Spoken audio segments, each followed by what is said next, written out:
আজিৰ কেবিনেটত গ্ৰহণ কৰা তিনিটা বিশেষ গুৰুত্বপূৰ্ণ সিদ্ধান্ত আপোনালোকক জনাব খুজিছো আজি আমাৰ ৰাজ্য চৰকাৰৰ কেবিনেটত অসম চৰকাৰৰ কৰ্মচাৰী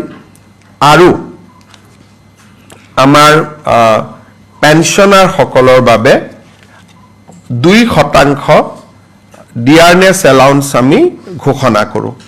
সো এতিয়াৰ পৰা ৰাজ্য চৰকাৰৰ কৰ্মচাৰী পেনশনাৰ সকলোৱে 2% তেওঁলোকে ডিয়াৰনেছ এলাউন্স পাব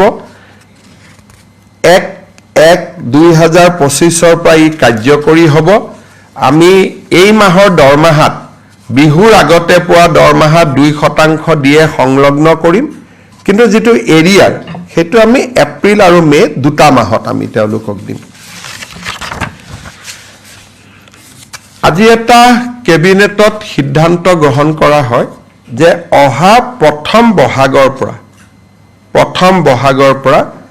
চৰকাৰৰ যিমান ট্ৰান্সফাৰ অৰ্ডাৰ ওলাব পোষ্টিং ওলাব গাইডলাইনছ ওলাব ৰুলছ ওলাব ৰেগুলেশ্যন ওলাব নটিফিকেশ্যন ওলাব অফিচ মেমৰেণ্ডাম ওলাব এই গোটেইবিলাকতে ইংৰাজীৰ লগতে অসমীয়াও ইয়াত সংলগ্ন কৰিব লাগিব তাৰমানে দুখন নটিফিকেশ্যন ওলাব এখন ইংলিছ এখন অসমীয়া কেছ হলে লিগেল প্ৰবলেম হলে হি ইংলিছখন মান্য হ'ব কাৰণ লিগেল ল্যাঙ্গুৱেজৰ কাৰণে ইংলিছখন কিন্তু অসমত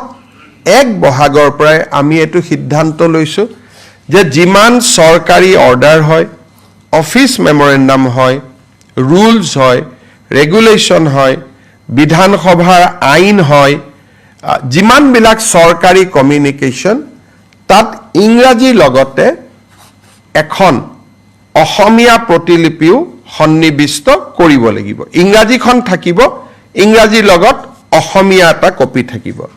বৰাক উপত্যকাত বেংগলী থাকিব বিটিআৰত বড়ো থাকিব অতিৰিক্তকৈ অৰ্থাৎ বৰাক উপত্যকাত বঙালী থাকিব বিটিএডিত বড়ো থাকিব আৰু সমগ্ৰ অসমতে ইংৰাজী আৰু অসমীয়া এই ব্যৱস্থাটো আজি কৰা হৈছে আৰু সদৌ অসম ছাত্ৰ সন্থাৰ লগত আমাৰ আলোচনা হৈছিল জাষ্টিস বিকে শৰ্মা কমিটিৰ এটো অনুমোদন আছিল ৰাজ্য চৰকাৰে অহা 1 এপ্ৰিলৰ পৰা কাৰ্যকৰী হোৱা কৰি 15 এপ্ৰিল 1 বহাগৰ পৰা কাৰ্যকৰী হোৱাকৈ ইয়াক ৰূপায়ণ কৰাৰ বাবে নিৰ্দেশ দিছে আমি সৰকাৰি অফিচাৰ সকলক কৈছো যে প্ৰথম অৱস্থাত ভাচিনী বুলি এটা এপ আছে যত অসমীয়া বড়ো বেংগলী তিনিটা ভাষাই উপলব্ধ হয় তাক ব্যৱহাৰ কৰক আৰু লাহে লাহে তেওঁলোকে নিজাকৈ লিখিব পৰা হৈ যাব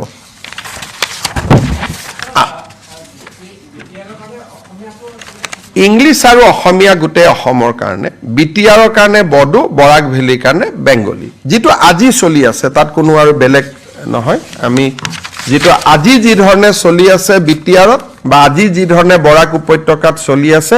সেইটোৱে চলি থাকিব বৰাক উপত্যকাত বেংগলী চলে বিটিআৰত বড়ো চলে বিটিআৰত অসমীয়াও চলে গতিকে আৰু গুটে অসমতে ইংৰাজী আৰু অসমীয়া ৰাজ্য চৰকাৰে আজি আমাৰ দুখন প্ৰপ'জ ৰিজাৰ্ভ ফৰেষ্ট পাগলিজৰা আৰু নায়েক গাঁও আমি ৰেভিনিউ ভিলেজলৈকে কনভাৰ্ট কৰো কিন্তু তাৰো ভিতৰত 280 হেক্টৰ আৰু 180 হেক্টৰক লৈ দুখন ৰিজাৰ্ভ ফৰেষ্ট কৰিবৰ বাবেও ৰাজ্য চৰকাৰে সিদ্ধান্ত লৈছে এতিয়া তৃতীয় এটা ইম্পৰ্টেন্ট সিদ্ধান্ত আছিল আমাৰ অসমত যিবিলাক ফৰেনাৰ্ছ ট্ৰিব্যুনেল আছে তাতে বহুত কেছ পেন্ডিং হৈ আছে এই কেছবিলাকৰ ভিতৰত 28000 এনেকুৱা ব্যক্তি আছে যাৰ উপাধি কোচ ৰাজবংশী লোকসকলৰ সৈতে মিলে অৰ্থাৎ 28000 কোচ ৰাজবংশী লোকে আজিও বিদেশীৰ এটা অপমান লৈ তেওঁলোকে ট্ৰিব্যুনেলত কেছ খেলি আছে ৰাজ্য চৰকাৰে বিশ্বাস কৰে যে কোচ ৰাজবংশী অসমৰ এটা খিলঞ্জিয়া কমিউনিটি কোচ ৰাজবংশী অসমৰ সংস্কৃতিৰ এক এৰাব নোৱাৰা অংগ আৰু সেইবাবে আজি ৰাজ্য চৰকাৰে সিদ্ধান্ত লৈছে যে কোচ ৰাজবংশী লোকসকলৰ বিৰুদ্ধে যি বিদেশী ন্যায়াধিকৰণত কেছ চলি আছে বা তেওঁলোকৰ নামৰ বিপৰীতে যে ডি ভোটাৰ লাগি আছে তাক তৎকালীনভাৱে এই গোচৰবোৰ প্ৰত্যাহাৰ কৰিবলৈ আজি ৰাজ্য চৰকাৰে সিদ্ধান্ত লৈছে এইটো এটা কোচ ৰাজবংশী কমিউনিটি বহুত দিন তেওঁলোকে কষ্ট খালে আৰু এই কমিউনিটিৰ মানুহবোৰ বৰ দুখীয়া গতিকে আজি তেওঁলোকৰ আমি এটা ঐতিহাসিক সিদ্ধান্ত লৈছো যে কোচ ৰাজবংশী কমিউনিটিৰ গাত এতিয়াৰ পৰা বিদেশী লেবেল লাগি নাথাকিব তেওঁলোকৰ বিৰুদ্ধে চলি থকা সকলো গোচৰ ৰাজ্য চৰকাৰে ট্ৰিব্যুনেলৰ পৰা প্ৰত্যাহাৰ কৰিব সো তিনটা ইম্পৰ্টেন্ট